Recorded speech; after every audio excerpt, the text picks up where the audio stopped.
Ozidi TV. Ozidi people are right here. The crew members are ready. Presenter, I'm ready. And I want to present to you people that we are going to have our interactive section with. Today, we have a wonderful topic. And I really believe that this topic is going to go a long way. Though people from outside Africa might not really see it from our ways, but it will still help you. Peradventure, you are living within the vicinity, what I mean, the content and the continent of Africa. The topic we have today is the challenges of firstborn sons in an African society. Many people have been saying, why is it that firstborn sons used to pass through this, pass through that? Sometimes you don't even know the reason why they are passing through those things. Apart from that, we are going to look into the roles of firstborn sons in the society of Africa, more especially in their direct family. So, I am very happy to introduce to you two wonderful gentlemen who we invited to be part of the interactive session. And with me here, by my right hand side or immediate right, is Deacon Dubem Ezobi. Deacon Dubem Ezobi, you are rightly welcome. Thank you, sir. You are welcome. Thank you. I believe that today you are going to pinpoint some issues with us. With him is another wonderful young man and somebody who is going to as well. One thing with them is that two of them are first sons. So automatically it's going to be very easy for them to throw more light on the topic of today. With me here, the second person is our brother Emeka Mbu. Emeka, you're welcome. Thank you very much. You're welcome to Ozidi TV. We need to bubble because it's our time. Yes, sir. This is the particular. I want you to feel free because we are going to talk both by your experience. We are going to discuss based on what you've encountered in life. Be very free to throw light on them. And the first question, are we ready? Yes, sir. Should we bubble? Yes, sir. Alas. The first question goes this way. The challenges.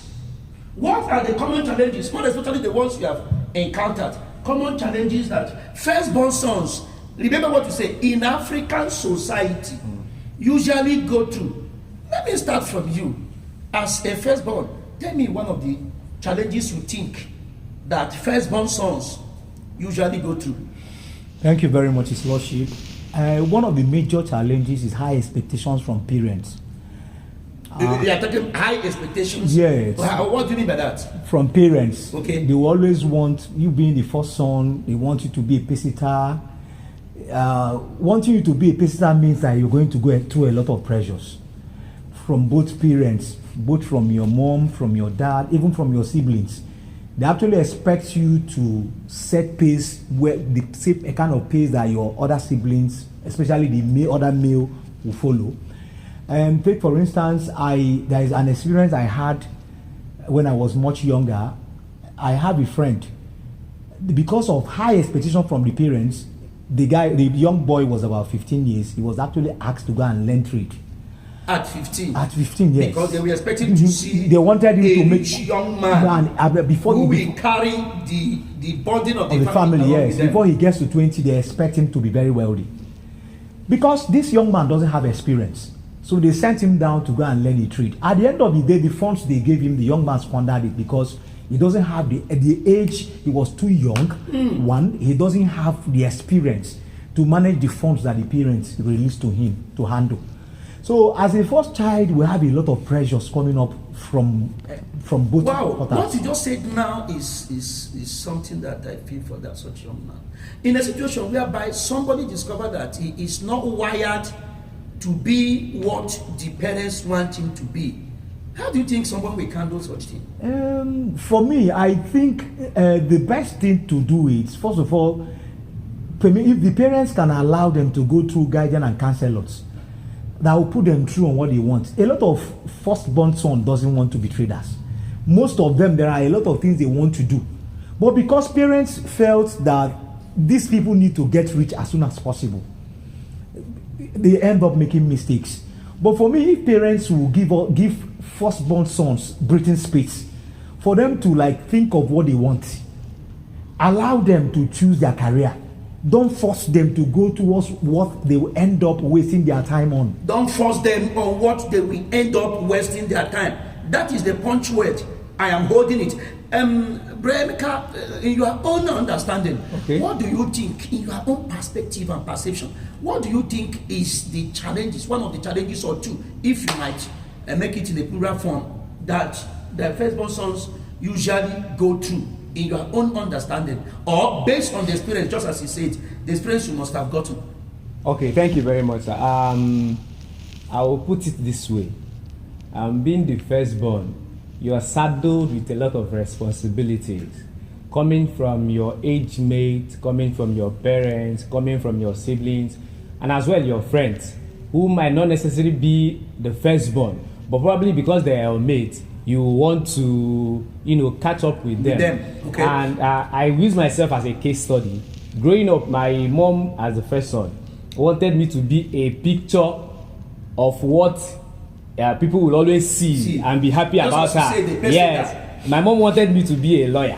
And growing up, I realized that this has always been her dream, to have a lawyer as a in first the son. house, as a first Yes, son. and not even minding the fact that it might not necessarily be what I wanted to be, but because of what he wishes for me, which is also good coming from my own part.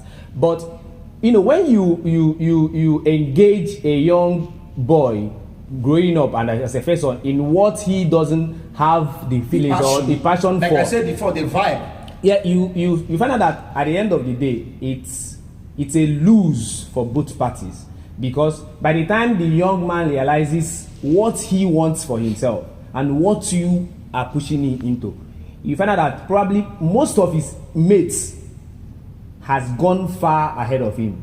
Sometimes, in some case study, I have a friend who such thing happened. The mother wanted him to be a medical doctor, but that was not what he wanted for himself. Okay. So when the mother pushed him into the university, thinking the boy was in school, the boy is not even a student. Let us get it right. Thinking he was in school as a but medical the boy, doctor. as a medical doctor. But the boy never one day entered even the classroom. Wow. After a period of time, they've realized that the boy is not even a student. The guy has to go back to what Exactly the picture he has in mind. As at that time, imagine a 4-year gap from what he wanted. Then his mates is ahead of him. The young man is backward. If care is not taken, you have painted a picture in that young man's mind that whenever he grows and start talking about it, he says, my mom pushed me into what I don't want. I would have been in America, but because of what she or he did to me, I'm now in South Africa. Okay, there's something I want to ask. In a case where the second son, in a family where they have sons, and the second son seems to be more versatile, agile, productive than the first born. If you are in the shoe of the firstborn, how will you? I'm throwing this. How will you handle the matter? If in a situation where you are second, you are immediate younger brother, seems to be more versatile, seems to be more productive, so to say. People he can easily mingle. But you are just take for instance the biblical position of Esau and Jacob, where one is a homely child, the other one, or use the word introvert and extrovert, and the second one is an extrovert, where he mingles with people, gets things so easy, and at the end of it all, the point of reference could be said to be a successful person. If you are his senior brother and he's a little bit more successful than you, how will you handle, because there will be sharp pressure, how will you handle that idea? I don't know whether you get the picture. Yes, sir. I get. How will you handle it if you are younger brother, you are the first son, your younger brother seems to be an extrovert, not only an extrovert, but he easily get result than you. How will you handle that? This question is coming at a point of where I am now in my life. So I will say it's like a personal how do I say, a personal thing to me. That is more than a question to me. Why am I saying this? It's not an immediate, but it's like I have someone who's my immediate younger brother, the one coming after him.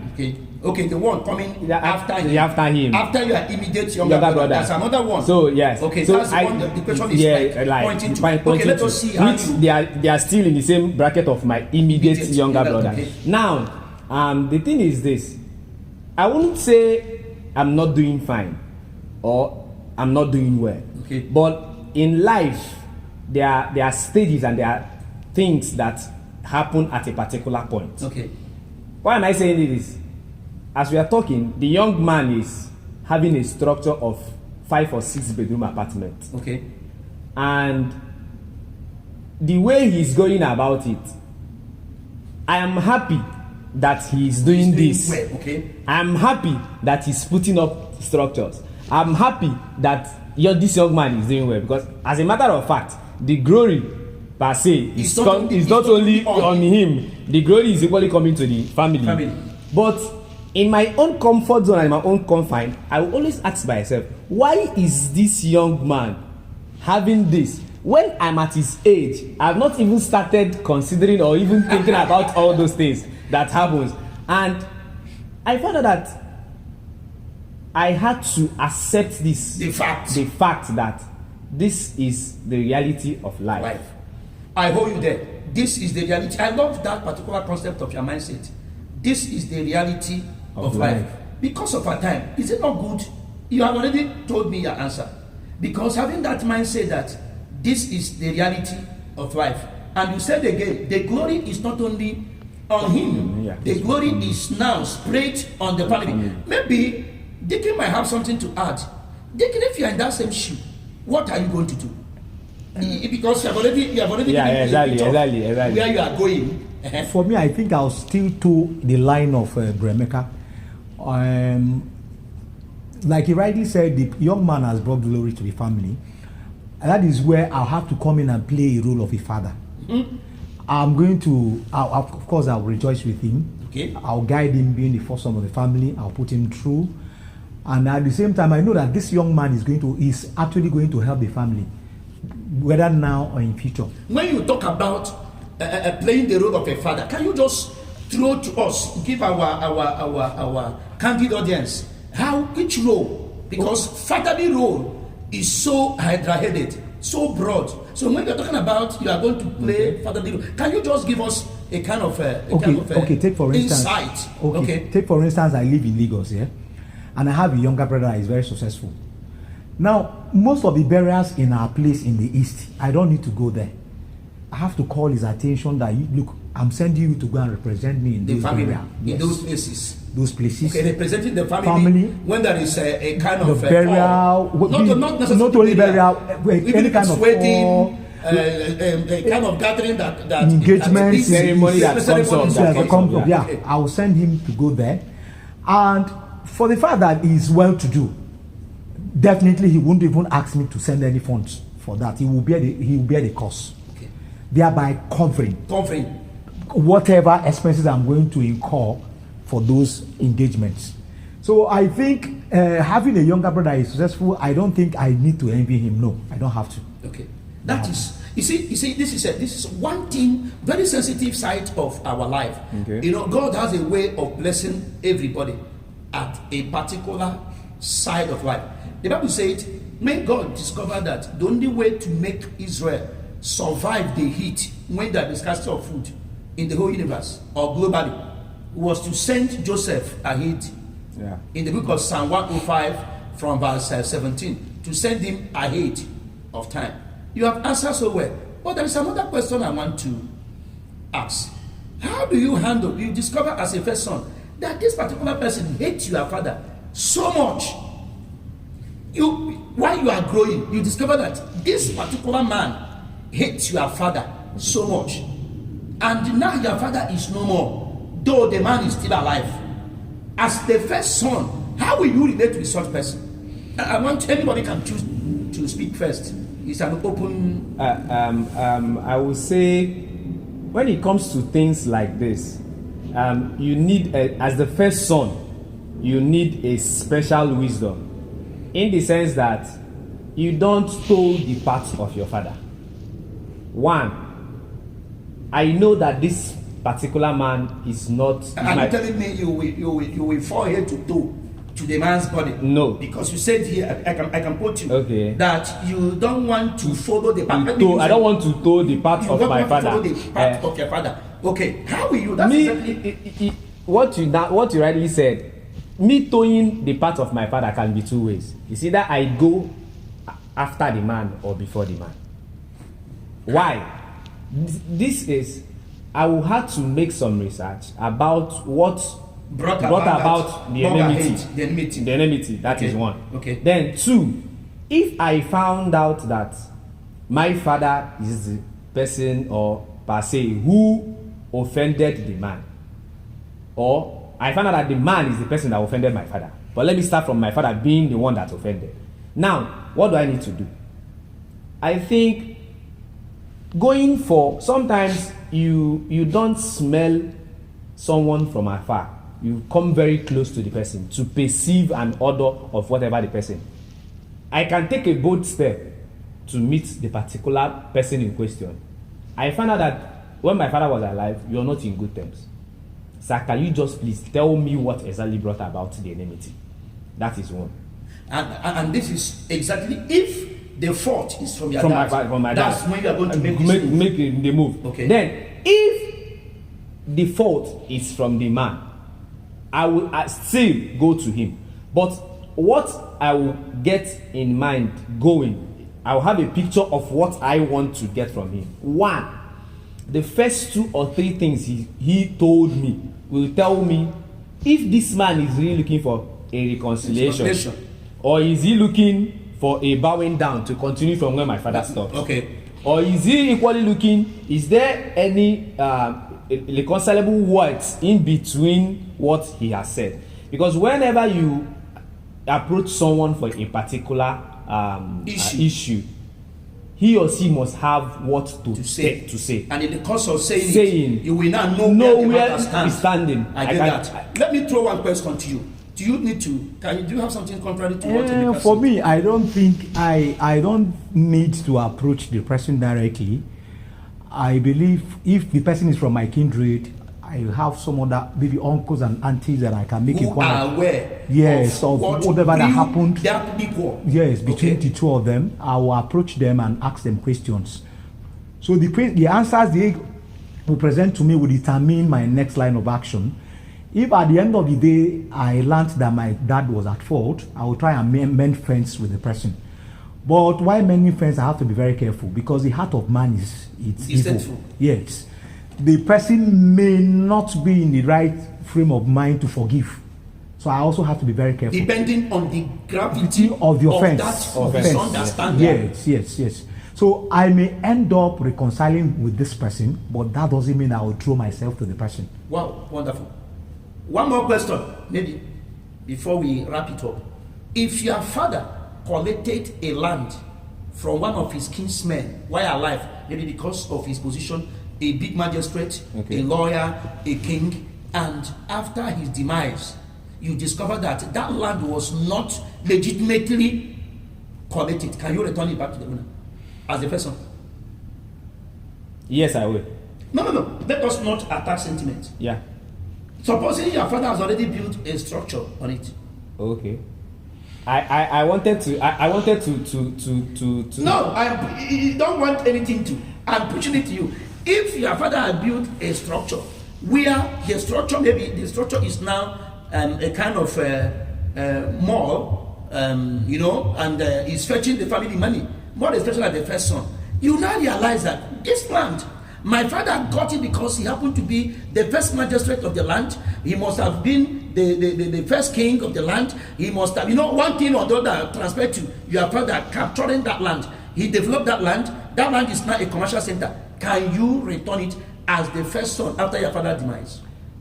So for me, I don't think I will return the land since there is a structure on the land. Okay. What is the best approach? Yeah, the best approach is for me to get an estate valuer that will come and value the cost of the land.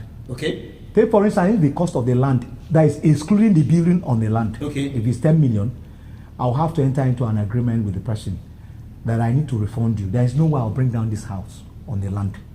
So we need to reach an agreement where I will pay you the value of the land. The value of the land for peace to reign. I think I'm not trying to be biased. Do you still have something in your mind of mind is something, you have something, a different picture. But if you don't have, I think he has answered it well. But if you have, can we? In a case, I think I should throw this question back to you. Okay. In a case of there is no structure, nothing has been done. Okay. Will you give back the land? I will still go with you. I will ask, how much is this land? I will call the family. My father took it away from you people. I don't know what happened, but because of his position in the society, he misused it and collected this land from you people. And I discovered that this land is so and so. What now? The price position now is so and so. I want to refund that land. The amount to you people. Away. That is where I'm going to stand. Okay. And I think that family will comfortably grab it, knowing quite well that I can continue with the way it is. My father left it. Okay. But I don't want it that way. Okay. This is what I want to do. And in a case of disagreement from the family, what do you now do? If in a case of disagreement in the family, and there is no structure, if the family insists they want their land back, that is restriction, I will release it. That was where my question was going to come from. When you said, if my father collected a land, having an empty land is one. Having a land with a structure is two different. Like what you said, like what if the land has structure, that is when an estate valuer comes in. But when it's an empty land, it's an empty land. Yes. If you want to do a powerful restriction, you give it out. I think. Should I throw this question? Go ahead, sir. But I thought your father did not have a will, and you're the first son in a polygamous family, in a polygamous setting. How will you handle the properties of your father? What is the best, as a person, the best way to handle the properties of your father? In a polygamous setting, there's no will. You are the first person. I'm talking about the African culture now. And peradventure, you find yourself in that situation. How will you handle the properties? Maybe he has several plots of land here and there. How are you going to handle it? Anybody is free to talk, because this is a sensitive issue, and I know that our viewers will learn, because some people have found themselves in this kind of situation.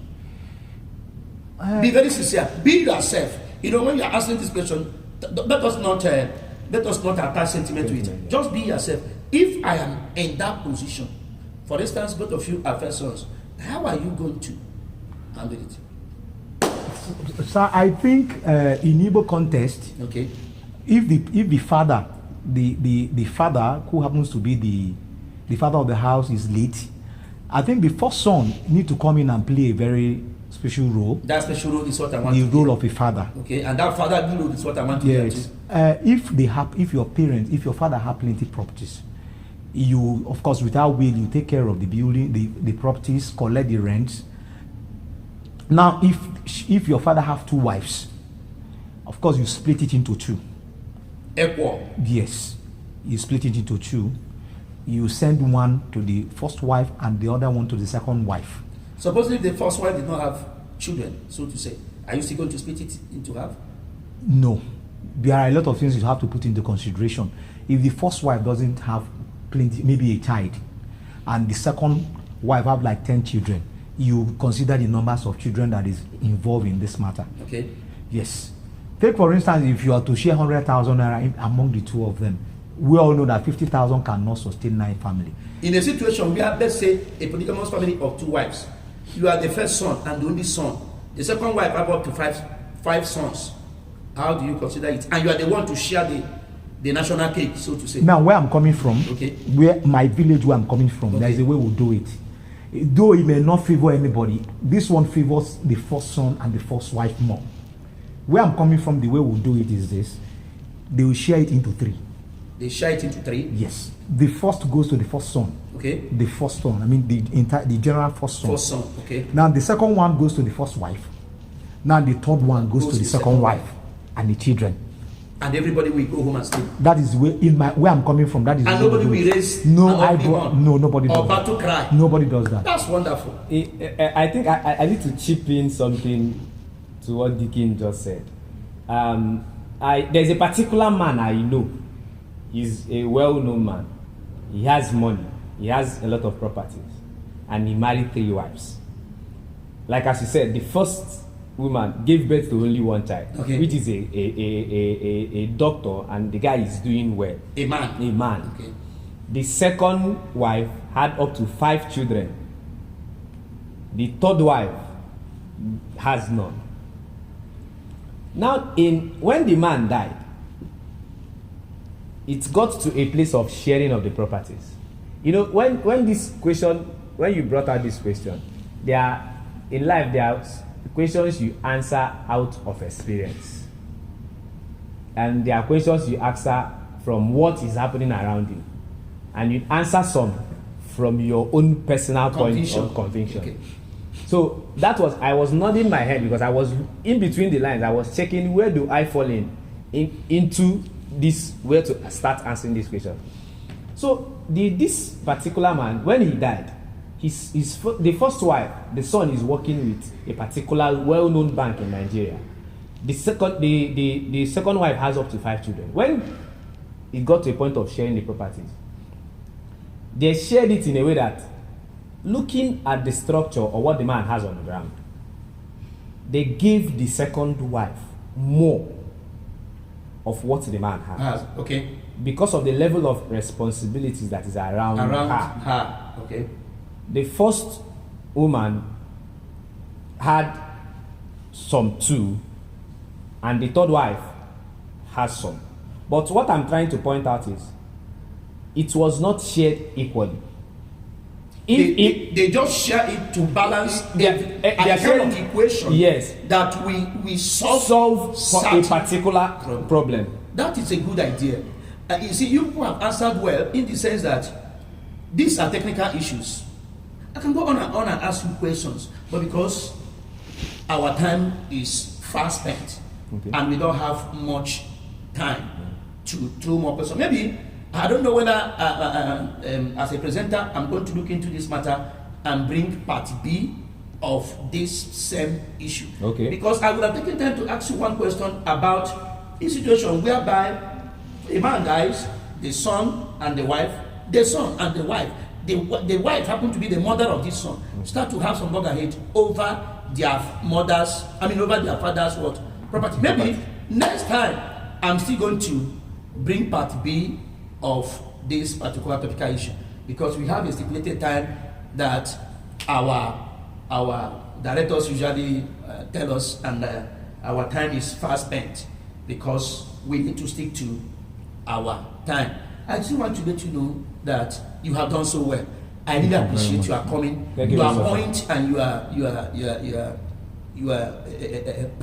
the point you presented by your own conception of reality, perception of reality rather, really gave me an insight. And I believe that our viewers can bear witness that our guest really made justice of the topic. And beside that, think well. If you're the first son in the family, first son in the kindred, first son where you are coming from, more especially from the African setting and society, you should handle your father's house so well. Don't allow anything to bring sentiment into making your judgment or your way of relating with every member of that family beside it. Because once your father is no longer there, automatically you are expected to wear the suit, no matter how big the size may be. You are expected to handle things well. You are expected to control the family in a way that people will surely say this is a replica of his father. But peradventure your father did not behave well or handle issues well, you should think about all those areas he did not handle well, to checkmate, rewrite the history, so that at the end of it all, both B, C, and A will be very comfortable. This is the little we can take for today. Until we meet next week or some other time, I still remain Bishop Dr. Moses and Abbott. But before I call it a day, we have a tradition and we cannot overlook it. I have a wonderful gift to give to my guest Ozidi TV say I should hand over this to you for coming. And you are coming at added color to what we are giving to our audience. And at the same time, Brother Emeka, Ozidi TV say I should give you this. Thank you very much. As a special gift for coming. We really appreciate you Thank guys you coming. Thank you You are very coming, much, really added color to it. Next time, God's grace, we will still say you should come so that we can propel or conclude some areas we might find very useful in line with this particular topic. Till we meet next time, on behalf of the crew, we want to clap hands for them for coming. And we say, our viewers, you have right to show us by writing your own feeling towards the topic. Until then, remain blessed. In Jesus' name, amen.